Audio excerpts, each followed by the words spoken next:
contact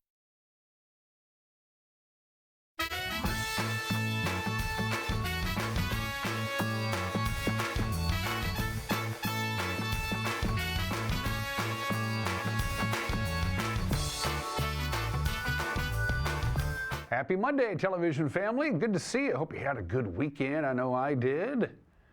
And now we're back at it for an abbreviated week of Wake Up Wenatchee Valley. It is Monday, and you know what happens. We're here. We're going to work. Uriah and I, we're not going to work real hard. And the funny thing is, by the time we get our act together for some quality local television here on Wake Up Wenatchee Valley, that's Thursday, and we're not going to be here.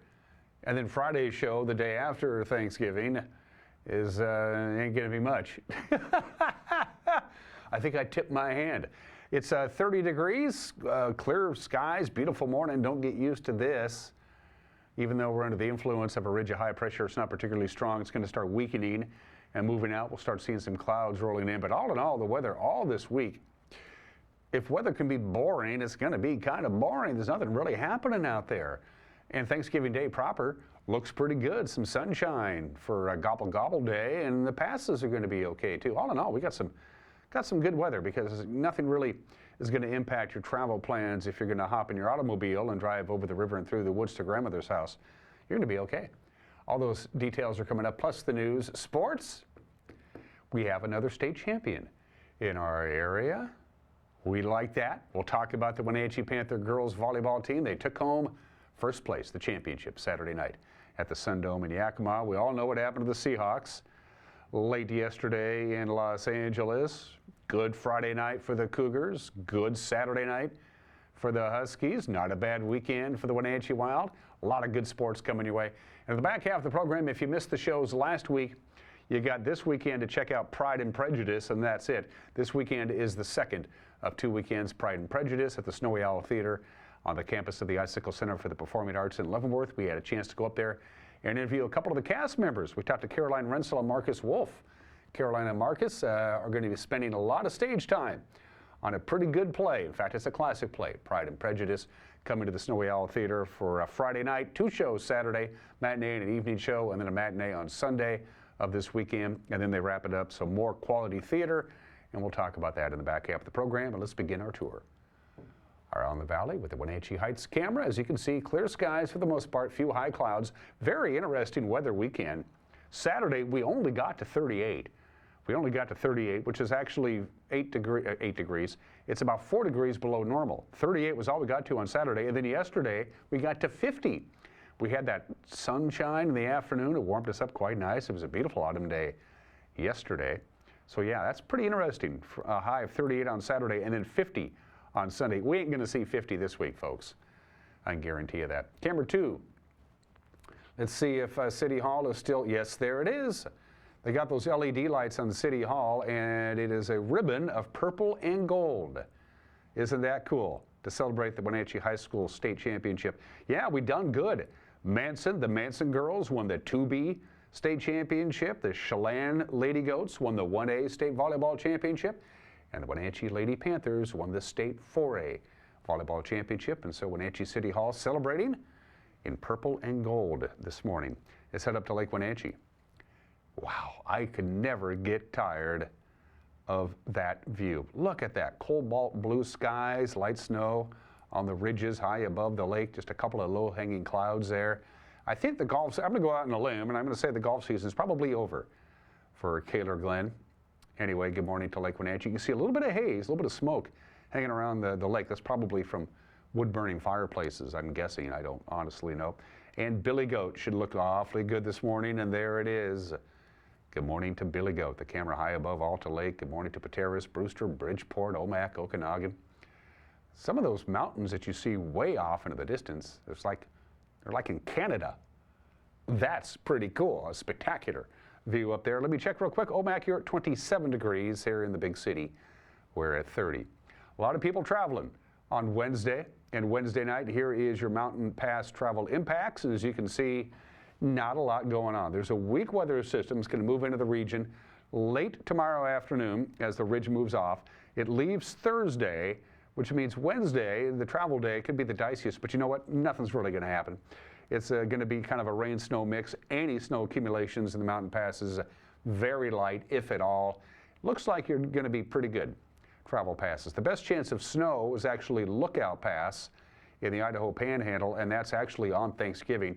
I-90 and Stevens Pass, you're going to get over just fine, folks, either direction. Again, whatever snow comes on Wednesday is not going to stick around. In fact, it could be a little bit of rain, and we're going to be in the lee of the Cascades, and so that rain shadow is going to keep us pretty high and dry as well. Let's take a look at it from the National Weather Service. Increasing clouds as the day progresses.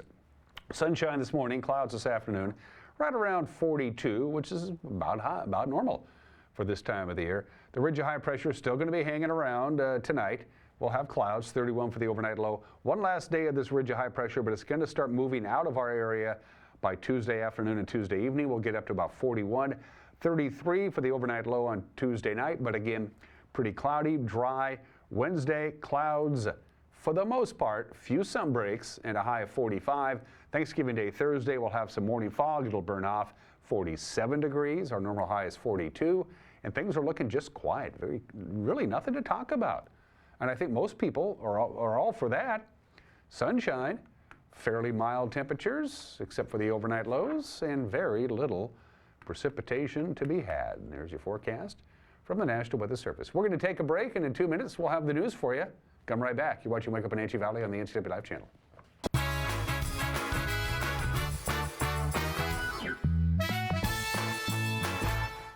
At Confluence Health, our mission is clear: to provide exceptional care for our community. We believe in healthcare that's personal and local because we're just like you, members of this great community. We are Confluence. Local care by and for our community. Local care by and for our community. Local care by and for our community. We are Confluence. It's the music that revolutionized the sound of Christmas. Mannheim Steamroller Christmas by Chip Davis. Celebrating the holiday spirit for over 35 years. Don't miss this holiday extravaganza.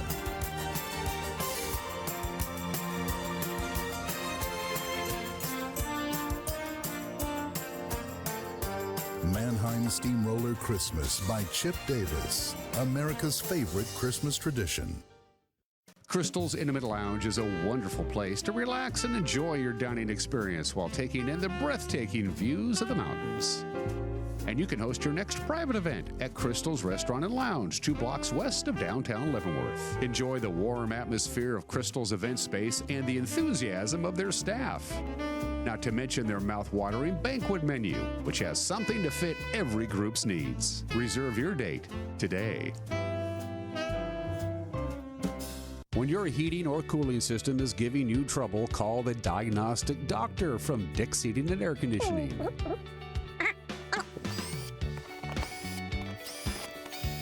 Here's the culprit right here. All joking aside, when you call Dick's, you're calling 35 years of experience at customer service right here in the Wenatchee Valley. Dick's strongly believes in repairing before replacing, and they service all major brands of HVAC units.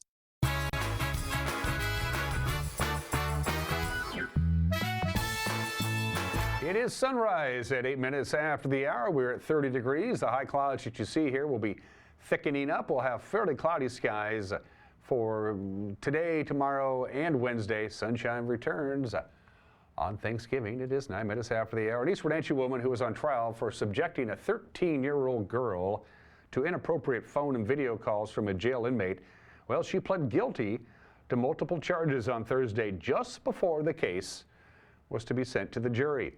43-year-old Raquel Ann Rudolph, previously known as Raquel Ann Langhurst, she entered a plea to 5 counts of violating a no-contact order, which is a gross misdemeanor. Her plea states that Rudolph allowed multiple calls between the child and Kenneth Allen Crabtree, pictured there, who was jailed at the time in Okanagan County and barred from contact with the girl by a court order. Crabtree is now serving 7.5 years. He pled guilty to charges that he sexually exploited the girl. Now, under Rudolph's own plea agreement, Douglas County prosecutors will withdraw 5 felony charges of communicating with a minor for immoral purposes. Rudolph faces sentencing on December 8th. Prosecutors will recommend a 9-month jail sentence plus 2 years of probation. A fire Friday morning destroyed a Wenatchee Heights home. This is pretty interesting footage that we were able to get from our PTZ cameras up near the Wenatchee Heights. Wenatchee Valley fire crews were sent scrambling about 9:45 on Friday morning. Callers reporting plumes of smoke coming from a two-story house in the 3100 block of Gundmanson Road. That's just above Squilchuck. Most of the house burning fast. By the time firefighters arrived, the house was destroyed, but no injuries were reported. The cause of the fire is under investigation. The Wenatchee City Council adopted an overall budget of about $165 million on Thursday night. That includes about $36 million in its general fund, and about $76 million are going to be spent next year on major capital projects like the Wenatchee Convention Center, Confluence Parkway, and the McKittrick Street Extension. We have 37 different funds. The major one is the general fund that we often spend time looking at. And so Exhibit A lists all the different funds, and really what we legally have to adopt are the budgeted expenses column of that. And so that will set the guidelines for 2024, and I am certain that things will come up during 2024 that we will need budget amendments for next year as well. But this, as of today, this is our best estimate of what 2024's revenues and expenses will look like. Republican state senators from rural eastern Washington are going to propose a bill for the next legislative session. The idea to ease the burden on farmers. In a press conference last week, the Senate GOP conference released its Cultivate Washington agenda. It's aimed at regulations, water rights, wildlife management, and other issues that affect the state's farm production. The new state legislative session is a short one this year. It begins January 8th. 13th District Senator Judy Warnick and 7th District Senator Shelley Short are among those promoting the plan. I grew up on a farm. It was a small dairy farm in Senator Short's district. And it was a family farm. That farm pretty much supplied an income for two families. My aunt and uncle, our family, that included 7 children. Now those farms are no longer doing dairy. They're still in my family name. My brother owns one and my cousin owns one, but they don't have the dairy. They raise beef cattle and crops. So it's changed quite a bit since I grew up there. But I grew up with a heavy investment also in not only being a family, but 4-H, FFA, and a school system that helped teach what we were doing. Because most of the people that went to school at Deer Park had some connection to farms. You know, the agriculture and natural resource industries are such a huge part of not only just continued industry, but the fabric of our communities, our history. And I know that we're on the cusp of seeing the next generation of interest grow in their determination of continuing on their family businesses and their family farms. But I've got to tell you, our district has also been home to a burgeoning wolf repopulation, which has had significant challenges. And I can tell you that my message today is that it's about balance. You know, our agricultural lands support families, they support food production, they support agriculture in our local communities through farmers markets and food co-ops, but they also support land for wildlife, open space.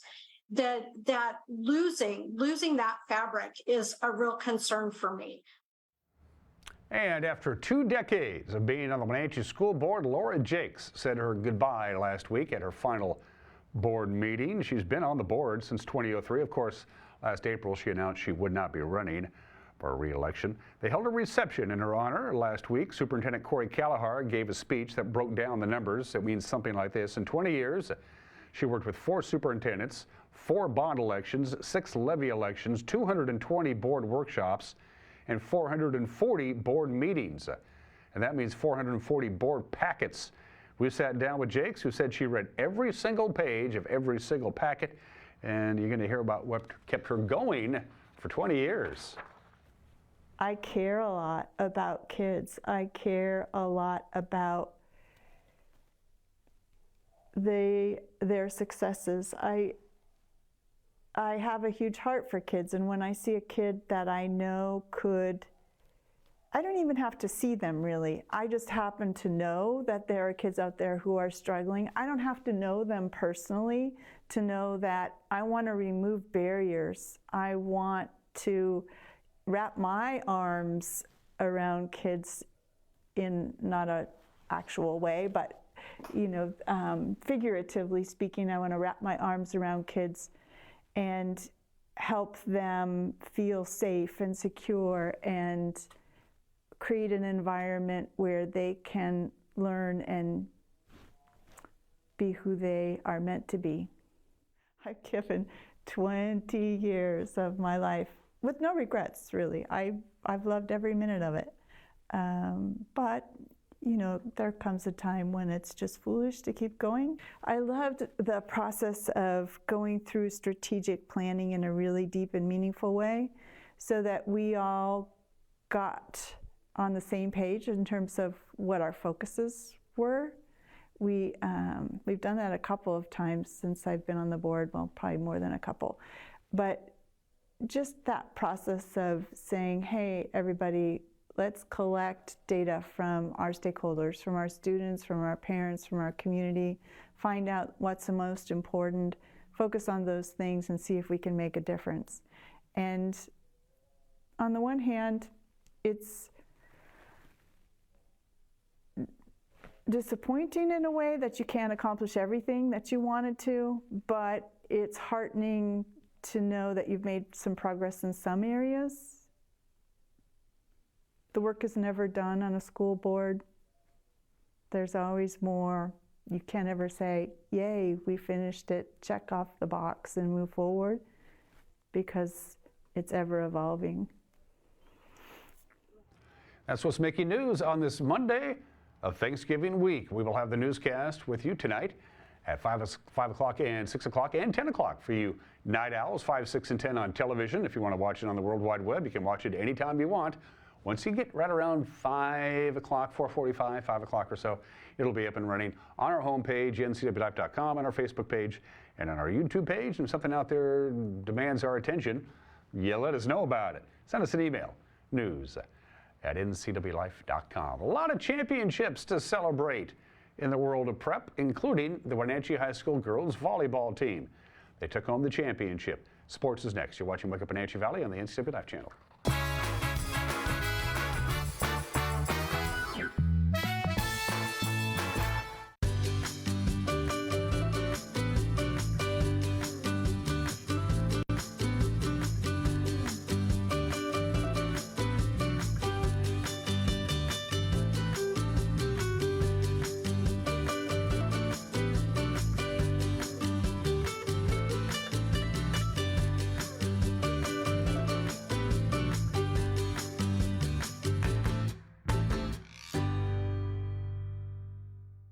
In today's environment, risk management assessment is a crucial process for your business. Risk assessment will identify, evaluate, and mitigate hazards. Don't let risk impact your business income, reputation, operations, and your overall success. We can give you peace of mind by transferring your business risks to the insurance providers. Call Stacy at August Edge Insurance today to schedule a risk management assessment for your business.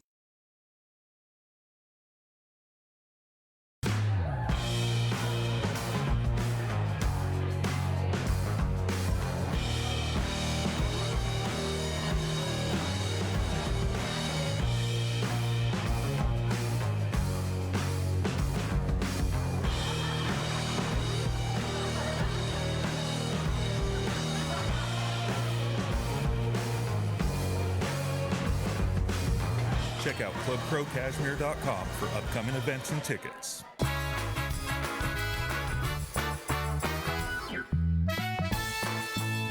"20 minutes after the hour, for the first time since 1983 and for the second time in school history, the Wenatchee Panther volleyball team are the 4A state champions. They won 2 on Friday. That put them into the semifinals against Lake Stevens on Saturday morning. And then they beat them, so they took on North Creek Saturday night for the championship. Panthers taking the first set, 27-25. The Jaguars took the second, 25-18. Wenatchee won set 3, 25-12. North Creek won set 4, 25-23. It all came down to the final set, first one to 15, and the Panthers would seal the deal. And Moran keeping it in. Great return from the middle.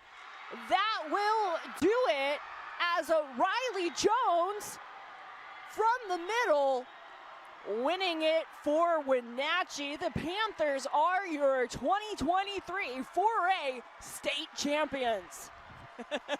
And I think they have wanted this for so long. It just takes a minute to sit there and make sure that really happens.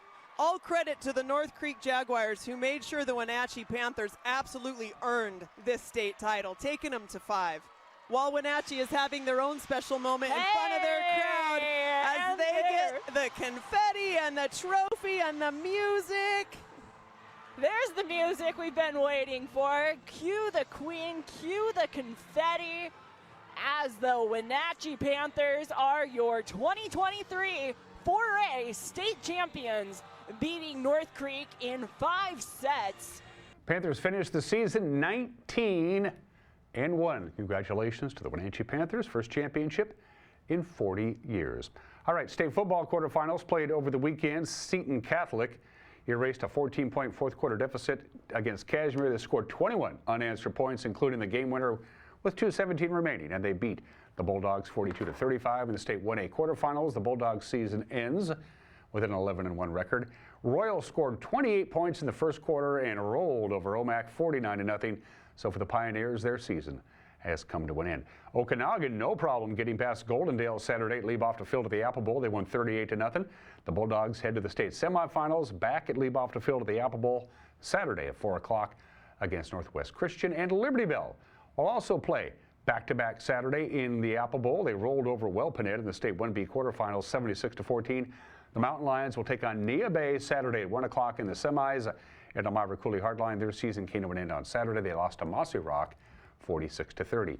Wenatchee Wild got some much valuable points in the Western Hockey League over the weekend. They went 2-1. They started 3 games in 3 days. They were in Kennebec Friday night. They had lost to the Tri-City Americans in overtime 3-2. Of course, last Wednesday in Wenatchee, there was a bunch of fights. Not so much on Friday night. Not out. Kept in Wu. Persofsky with a one-timer off the leg of Fan. Sent back to the line again. Wu now for Persofsky. Turns, wrist shot, knocked down, scored.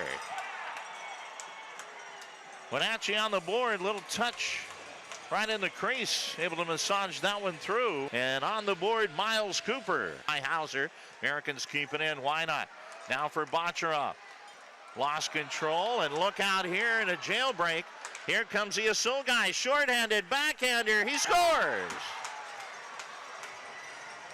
Wenatchee, the Asul guy has tied the game. Kenta, his 11th of the year, and a breakaway, a turnover. Americans touch for a shorthanded goal, the 3rd this year. Friesen to do battle on the face-off. Americans control it. Bell back to the point. Dragosivic, 35 to go, trying to win it here in overtime. Turning in the slot, Gavin, Dragosivic, Bell wallops it wide, rebound, score! Gavin, let's go home, baby! Americans win it! That was Friday night on the road. Saturday night on the road, they were in the Lilac City to take on Spokane. A high-scoring affair. The final was 8-6, including a big comeback from the Wild. Driving down the wall. Leaves it off, out to Swart at the blue line. Comes over to Savoy, quick pass over to Geeky, shoots and scores. Wow, Geeky snaps it home, and 55 seconds into this second period, it's now a 3-2 game. Picked off, it's Geeky, throws it out in behind. Bonnie gets out front, and a shot and a score. As a turnover there by the Chiefs ends up to Isagai, and he puts it in. It's a 3-3 game. 4-14. Geeky and Isagai, their leading goal scorers. Puck out front, a shot and a score as Bonnie puts it in net front, and the Chiefs come right back and answer, and they've taken a 4-3 lead with 15:28 left to go in the second. Out front, Savoy right circle, shoots and scores. Wow, that a bullet top shelf, and we're tied at 4. Crampton, he's on a breakaway. Savoy in, comes in, shoots and scores. Michaluk made the initial save, but Savoy stuck with it and got it in. And he gets it back, though, out to Savoy, who shoots and scores. Oh, the Chiefs an opportunity to clear and didn't get it done. And now it's 6-4 Wenatchee. Cumbie going to pick it up from behind his own. Nice stolen out front. Berthollet, backhander, shoots and scores! Berthollet back over to Frazier. Frazier fires a shot, save, rebound, and score. Michael Luck couldn't come up with it. And Moore right there on the doorstep to put it in. It's now a 7-5 game with 3:11 left. It's taken by Bambrick. Wild with it in their own zone. Puck free. Taken by Ekstrom, who shoots and scores! Ekstrom comes free in the left circle and snaps it in with 1:51 left. It's now a 7-6 game. Cleared out by the Wild. Puck is rolling down the ice and hustling back and not able to get there as Spice as it rolls all the way into the net. And the Wild have now taken an 8-6 lead. That was Saturday night in Spokane. Then yesterday back here at the Town Toyota Center, they hosted the Prince Albert Raiders, and they won 3-2 in a shootout. Punches it over to Wood, right wing, and back in behind the net for Cooper. Wild looking for that first shot on net. 7 minutes in, they got the first shot on net, and it's in the back of the net. Happy birthday, Jonas Wu! And here's Niall Crocker, odd man rush for the Raiders. Crocker dropping for Matches, a shot. Save is made by G. Matches got a rebound attempt. G made the stop on that as well from a sharp angle. Matches again a third time, and he scores. It's Christoph Matches. A low shot beating G on the glove side. The right wing, Geeky at the blue line. Looks to face and fire. Doesn't have a shot. Finds Savoy, left dot. And across for Bambrick down the slot. He scores! Chase Bambrick with a rip. Did he get a tip on it from somebody else? He did not. His first WHL goal. Chase Bambrick has made it 2-1 Wenatchee. Far side, Wild grab this one, take it away. 2-on-2 entry. Frazier coming by, secondary break. No, second chance, they score! Miles Cooper, 3-1 Wenatchee. Wild come up big on another long rebound. Sloan Stanek back for Johnston, walking in and shooting, and he scores. It's Eric Johnston. I thought it was going high, but I think it went crossbar and in through a maze of bodies, and the Raiders captain pulls them to within one. Wenatchee, but Doobie gets the puck back. Good shift for him. For Harrison Lodwick going wide, putting on the brakes in the right wing corner. Lodwick still on it. At the blue line now for Johnston, left point. He'll shoot through traffic, and they score! It's Braden Doobie tapping it in. I'm not sure if it was Johnston's goal or if Doobie finished it off, but the Raiders have tied the game at 3. And Connor Geeky comes up, bottom of the third. Wild trying to win it. Geeky to the right wing. Comes back across left side. He's a left-handed shooter. Wrist shot. He scores! Wild win! Drive home safely. Good stretch of games for the Wenatchee Wild. They get today off, then they're going right back at it tomorrow. They got Saskatoon coming into town tomorrow night at the Town Toyota Center. Washington State started the college football weekend Friday night with a winning note. They crushed Colorado 56-14, scoring about every way you can score a touchdown. Coach Jake Dickert obviously happy to send his seniors out on a winning note.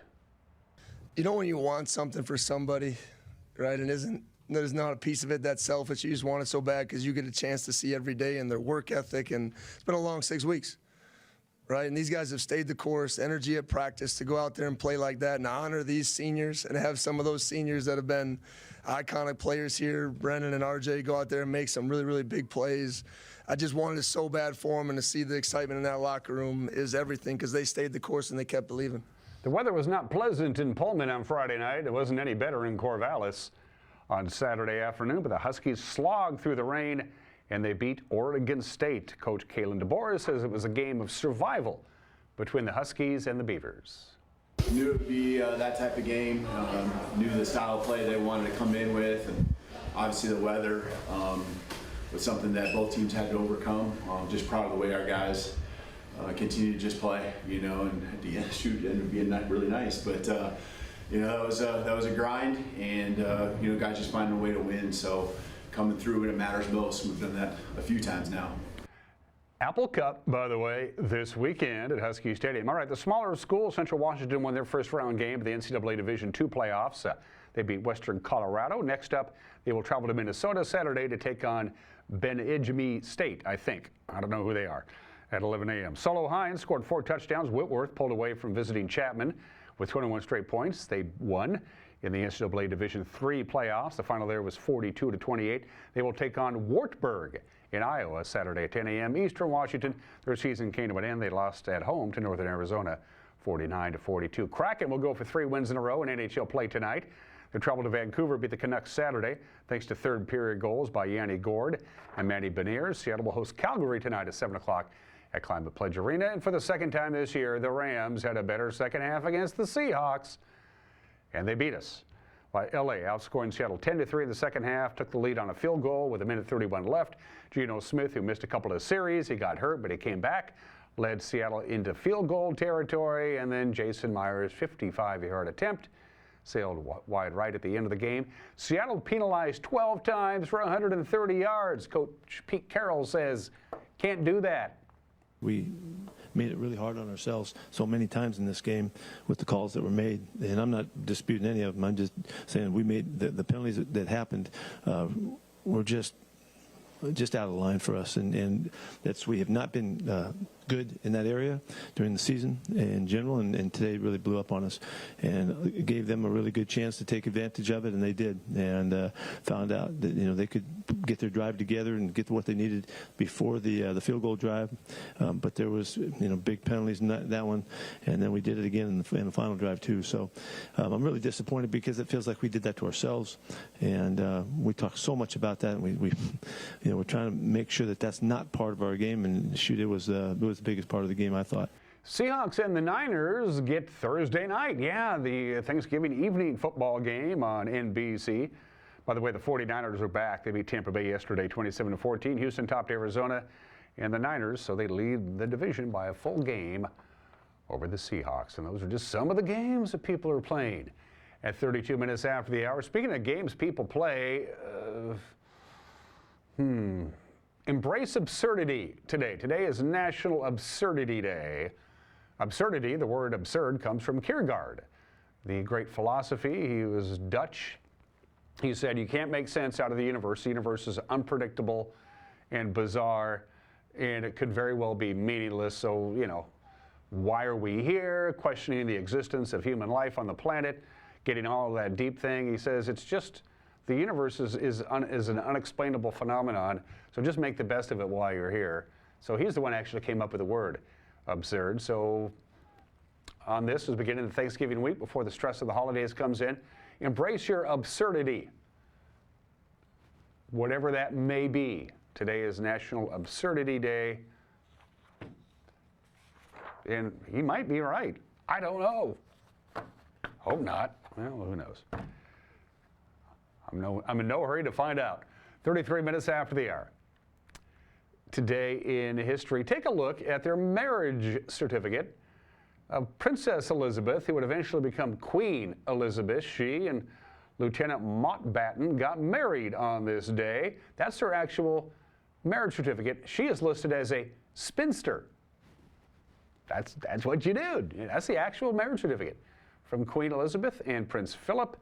Here's a news footage of their wedding 76 years ago today at Westminster Abbey, November 20th, 1947. Riding in the Irish state coach, His Majesty the King and Her Royal Highness the Bride, for the Sovereign's escort of household cavalry, magnificent in full dress.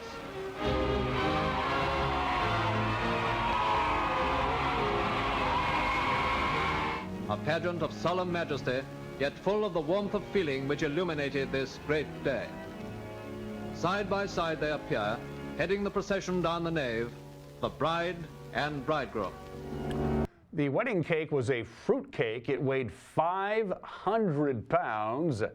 It was 9 feet high. It took 60 oranges and 660 eggs. And how many wedding gifts did they get?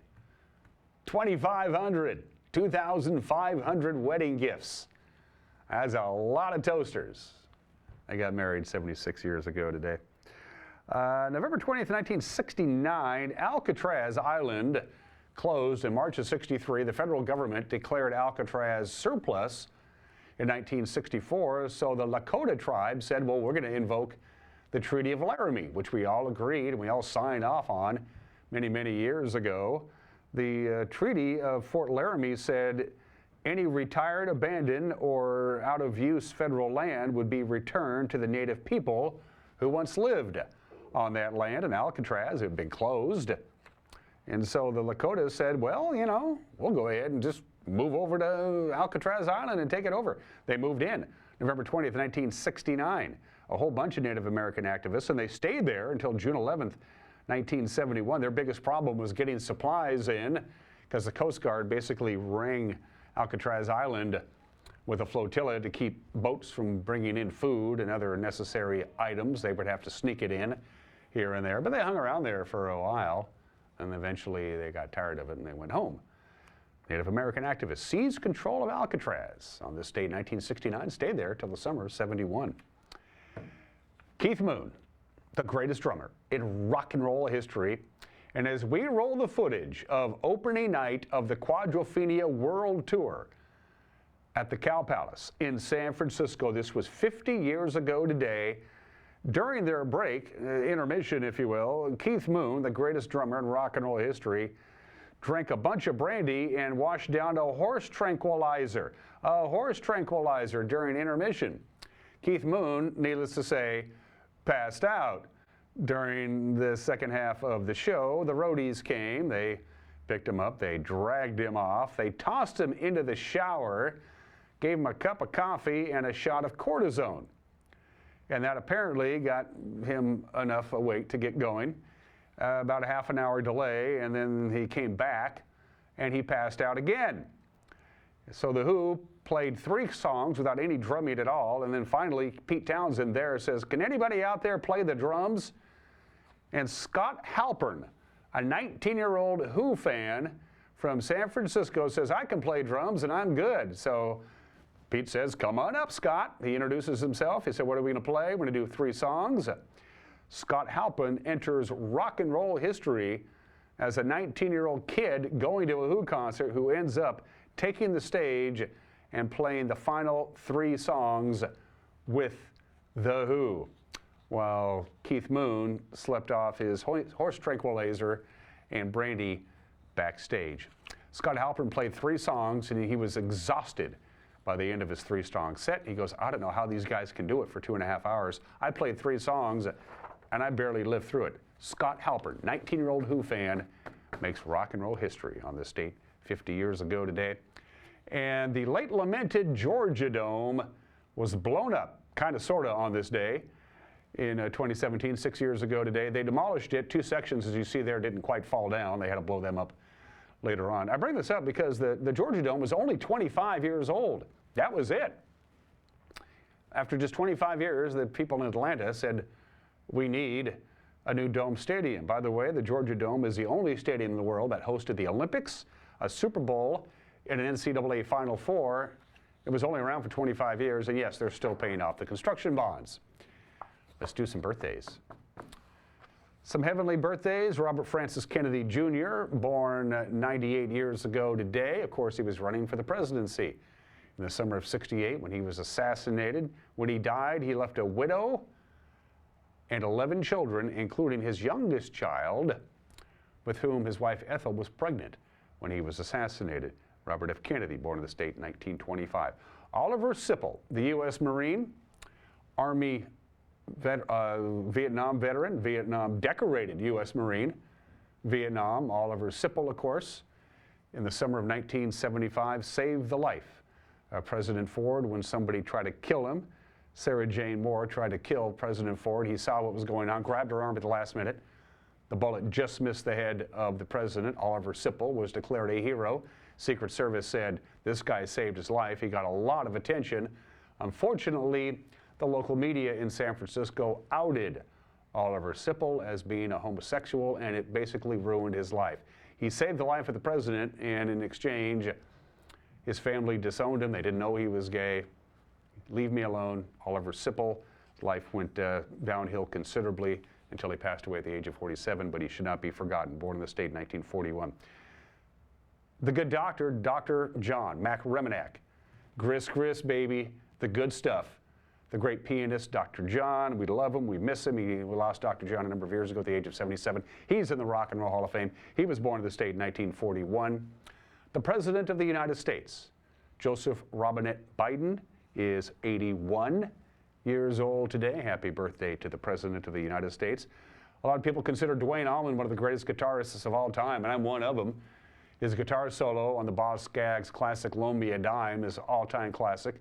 Duane Allman, not just with the Allman Brothers, but all the work that he did as a session musician. Great guitarist. We miss Duane Allman. He was born in the state in 1946. And happy birthday to Joe Walsh. Joe Walsh is 76 years old today. Somebody needs to tell him. Special thanks to Alpine Air for heat and air. Call Alpine Air. They are platinum sponsors of the programming here on the NCW Life Channel. Still to come, an opinion from Mike Mad Dog Gennady, and they're going to meet Caroline Rensel and Marcus Wolf. Caroline and Marcus are two of the main players in Pride and Prejudice, running for its second week this weekend at the Snowy Owl Theater in Leavenworth. You're going to see those two thespians when we come back. You're watching Wake Up Wenatchee Valley on the NCW Life Channel.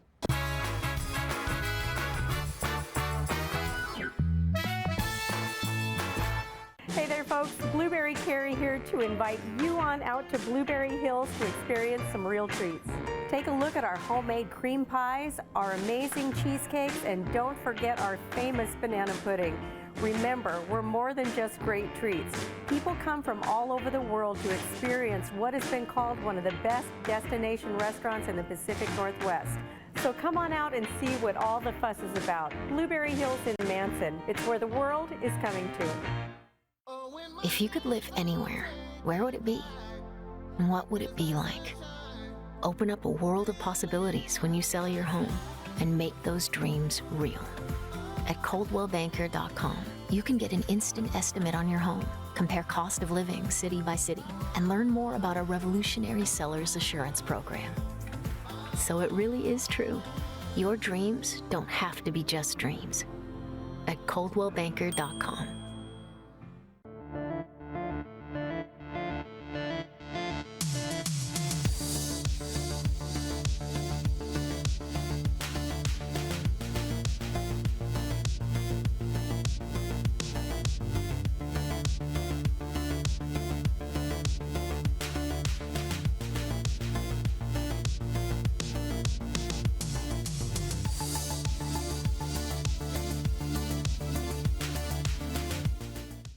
Hey, welcome back to Save Mart. What can we help you find today? We're looking for a mattress. Oh, right this way. We got a large selection. We have this pillow top here. Oh, comfortable. We have more to choose from down here. Oh. I think I have the perfect one over here for you. I guess we'll take this one. You'll find it at Save Mart. Full service at a low, low price.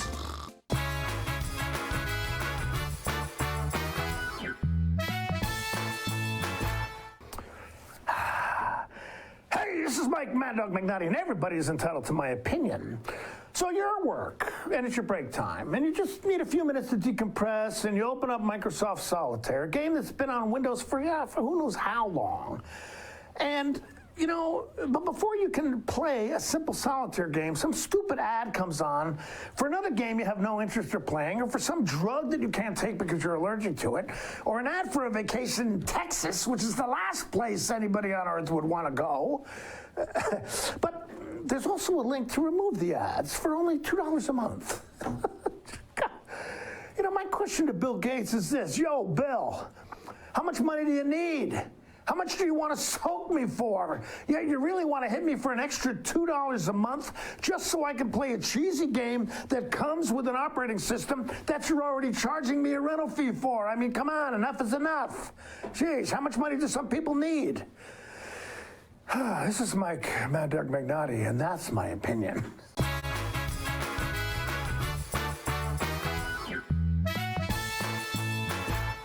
Tiki Hawaiian Barbecue, family owned and operated on North Wenatchee Avenue, right next to Hooked on Toys. Tiki Hawaiian Barbecue uses only fresh ingredients, handcrafted with love, including authentic Hawaiian barbecue and Japanese-style ramen noodle soups. And the bubble teas will keep you coming back for more. Enjoy the culinary tour of the Pacific Rim with Hawaiian barbecue lunches and combo plate classics, as well as ramen noodle soups. Tiki Hawaiian Barbecue. Enjoy their comfort food like you're one of the family.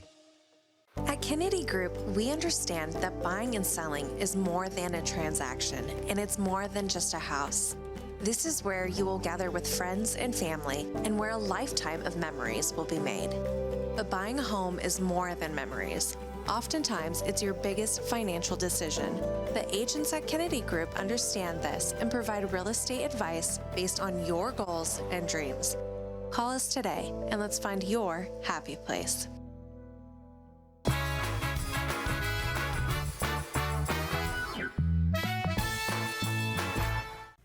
Welcome back to the program. We're here on the stage of the Snowy Owl Theater on the campus of the Icicle Center for the Arts in beautiful Leavenworth. Circle your calendar for a really cool performance of an all-time American classic. I think we're all familiar with the plot. Of course, Harold Hill goes to a small Midwestern town and tries to con them into buying band uniforms and stuff like that, and then he falls in love with Marion the librarian. Of course, I'm talking about Fiddler on the Roof. And no, I'm sorry, it's Pride and Prejudice. The all-time classic. Introduce yourself to our television family, if you don't mind. You go first. Ladies first. Sure. I'm Caroline Rensel, and I play Lizzie Bennett. And my name is Marcus Wolf. I play Mr. Bingley and Mary Bennett. You look familiar to me. You've done some stuff in town, right? In Wenatchee? Is that right? Oh, I had a very small role in the chorus of Shrek the Musical. Well, see, that's what I remember. Yeah. The critics loved you. Yes. The critics loved you. You guys are in this play. You're in this show. Pretty much a lot of it. You're the leads. You get to do a lot of great work. The story, do you like it? Were you familiar with it at all before you started tackling these roles? Did you know about it? Yes, I'm a big Jane Austen fan, so I've read all the books. I think I read the first one, I read Emma at about age 11, so I love this story. So yeah, how about you? Yeah, I'm just starting to get into Jane Austen. This Pride and Prejudice, this rendition of it has kind of been my first experience into Jane Austen. I'm much more of a Tolkien guy personally, but kind of looking at this and watching the movie and understanding the story and everything, it's really opened my eyes into a different author and new points of. But the treatment is different from. Yes. It's not faithful to the book to a certain extent, right? Yeah, it's funnier. That's hard to say. Jane Austen's very funny, but it's a highly condensed version, obviously, to take a whole book and cram it into 90 minutes on stage. And I'd say it takes the best part of each character and just condenses it and makes that even more alive, which is really delightful to play with as an actor. The basic storyline is the same. We lose a couple characters and we lose a couple scenes in the book, but that's okay. I don't think you miss them. Yeah, and that's fine. Like you said, it's impossible to take a book at that length and that complexity and condense it into a 90-minute play. Yeah. Well, and the beauty of it too is, does it condense? Yes, but it still keeps the theme and the tone and the vibrancy. It's a comedic rendition. It's not necessarily a spoof. So there's multiple ways where. Typically, Pride and Prejudice is more of a contemporary, more dramatic showcase, but this one has many moments that an audience is kind of taken aback and really, laughs at, but it still keeps the vibrancy of what Jane Austen, what her intentions were into this. And it somewhat contemporizes, say, the language and a few things like that. Yes, absolutely. Because some people would get totally lost if you use the traditional sentence structure that she did in that respect. Yeah, but the explanation that the characters have to kind of bring the audience in, it really brings audiences that are new and old to the story. Do you like your character, or do you even have to like your character to do a good job performing them? Ooh, good question. I don't think you have to like your character. This is just in general as an actor. Otherwise, we wouldn't play great villains on the stage or screen. I love my character. Years ago, applying for college, a prompt for a college essay was, what fictional character would you like to have dinner with? And I definitely wrote about Elizabeth Bennet, so it's a real treat to get to spend time with her. She's flawed, as are we all, but she's she's good fun. Yes.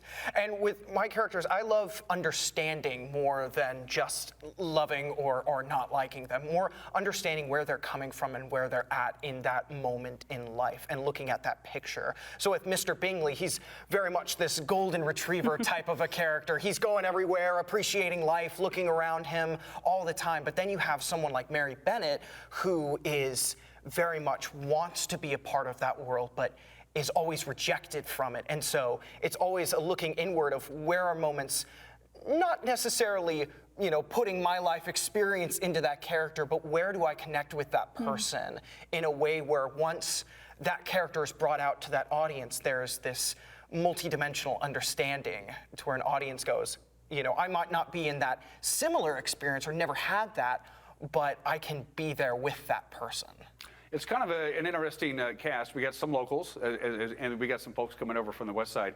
So there's a lot of rehearsals with different people coming in and going at different times. Is that challenging for the continuity and for the director?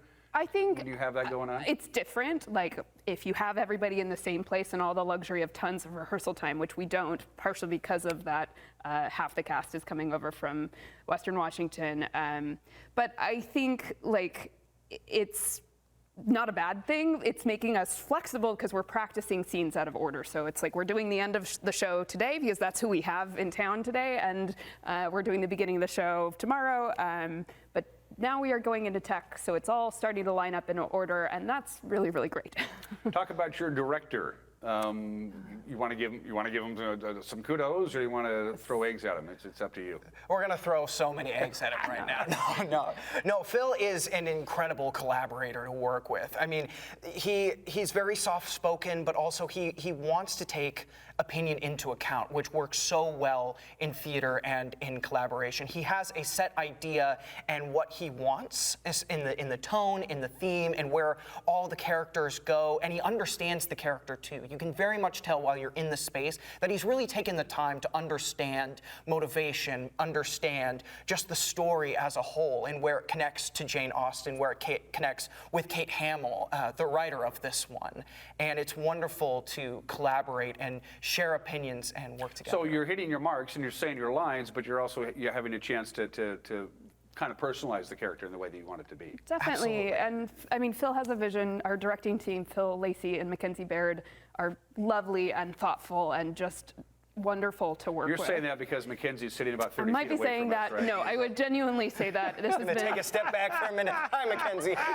They're the best. And I think what Marcus said is true, is they have a clear vision of how they want to do this show. And I think it's the right show for this location right now. Like just what they're choosing to emphasize and to play up with this particular script. You could do this show in a very different way than they're doing, and they're doing it in a really sensitive way. I think if you've seen Pride and Prejudice before, you'll get something new, and if you haven't, you're going to love it. At least familiar with the general. Yes. Deal. Yeah. When you're not on stage doing that, what do you do? I mean, what is this? Is this what you do, or what do you do? I moved to Wenatchee about a year ago. I'm a nonprofit consultant for my day job. Good for you. Yeah. I'm a recent graduate of Central Washington University. I'm sorry to hear that. Oh, that's okay. That means you worked with Mackenzie, right? I did actually work with Mackenzie. She was my professor for 4 years. Yeah. It was wonderful. It was wonderful to work with her again on this. It's been really cool. But I just graduated, and so I'm here right now working on shows, and I work for Miley Ty. Okay. So are you guys going to continue with this? Is this something you guys want to do until they kick you off stage? Could you see yourself doing Music Theater Wenatchee productions, say in 20 years, that kind of stuff? I'm doing a Music Theater Wenatchee production in January. I'm in an inspector calls. So yes. Okay. So obviously putting, the fact that you were in Shrek the Musical really helped Full your circle, career. yes. Yeah, absolutely. It really brushes your resume. What about you? Is theater in your blood? Oh, theater's very much in the blood and everything. I actually just got off of the last 5 years with Music Theater of Wenatchee, which was an incredible experience to work on. And we'll see what brings next. What's going on? I've asked everybody. I've interviewed Stage Kids, Washington. They got their musical going on. Yeah. I've interviewed Paul Atwood, who's of course been working with the Wenatchee High School theater folks for years for the All District Musical and the High School Musical and Riverside Playhouse and everything. Why is there an abundance of theater talent in North Central Washington? What's going on? Is it in the water? Are we drinking? What is it? I don't know. Why is there so much good talent in a not particularly big area, and yet there's the theater world thrives here? What's going on? I don't know, but as a newcomer, I am having a ball, and I'm so happy that that is the case. It is really special, I think. Yeah. Not what I expected moving here. Yeah, well, I think so much of art is connecting to community. That is why people always come back to stories such as Pride and Prejudice, because that story has been around for how long, like over 150 years, but why do people always reread the story, always redo it? Like, there are always so many remakes to other stories. I mean, we're seeing that a lot today, but that's because audiences love storytelling and they want to connect with someone, and that's what art does so well. And I think, I mean, the Pacific Northwest in general, I mean, you have people from Seattle, I mean, Fifth Avenue, Paramount, you have all of those theater companies and people coming here. People love community and team building together.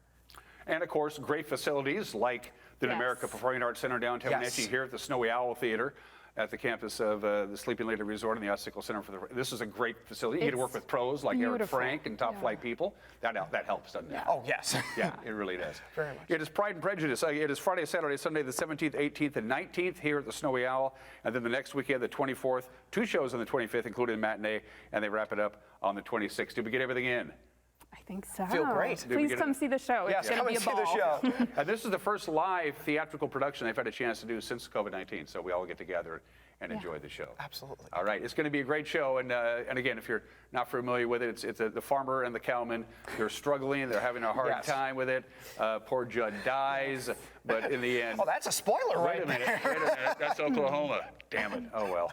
Thanks for tuning in with us. We appreciate it, and we'll be right back.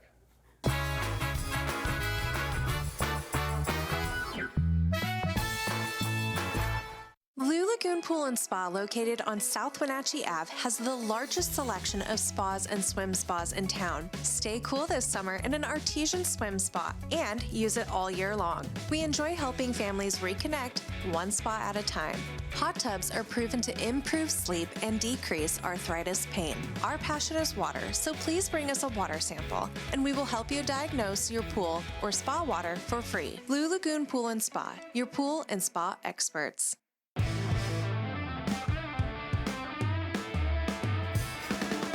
Badger Mountain Brewery is your cure for boredom. Jam Night Mondays. Trivia Wednesdays. Live Music Fridays. And Sunday Brunch. There's always something brewing at Badger Mountain, so come join the party. If you're helping a relative, friend, or neighbor with tasks like shopping and meals, then you're a family caregiver, and we celebrate you. November is National Family Caregiver Month, when those who selflessly assist relatives, friends, and neighbors are honored for their work. Aging in Adult Care can help you help them with chore services, respite, and home-delivered meals. Call Aging in Adult Care of Central Washington at 1-800-572-4459 for family caregiver support.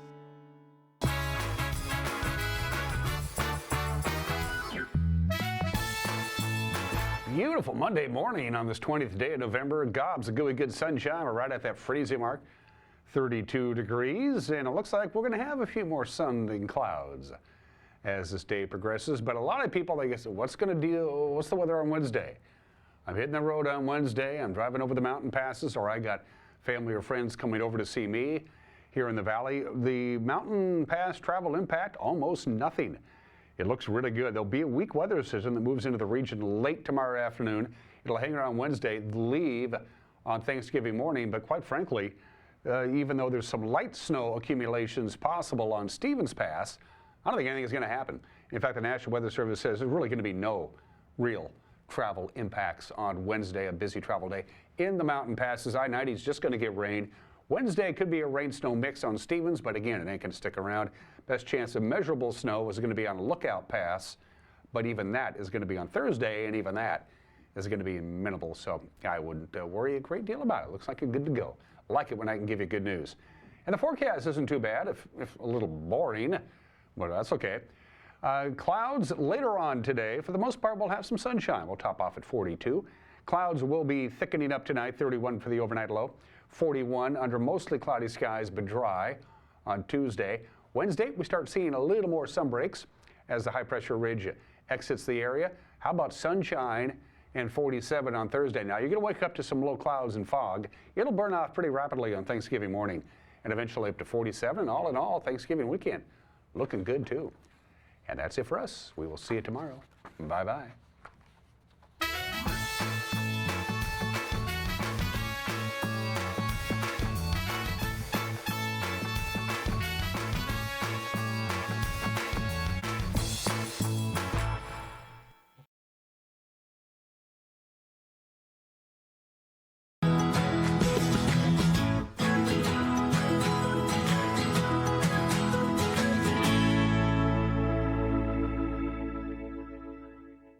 Hello, everyone. Good morning, good afternoon, and good evening. Welcome to Live It Up, the show where we explore and discuss how to take your life to that next level and beyond. We cover health, wealth, relationships, and how to create a life that feels good. Because after all, that's what we want. We want to feel good. I'm your host and coach, Fletcher Ellingson, and today on the show, very excited because we're going to be visiting with Gene Sherritt of Kindness Counts NCW. Now, I got to tell you, I'm a fan of this organization, and I just found out about them. But what I love about them is their mission is to inspire, recognize, and contribute to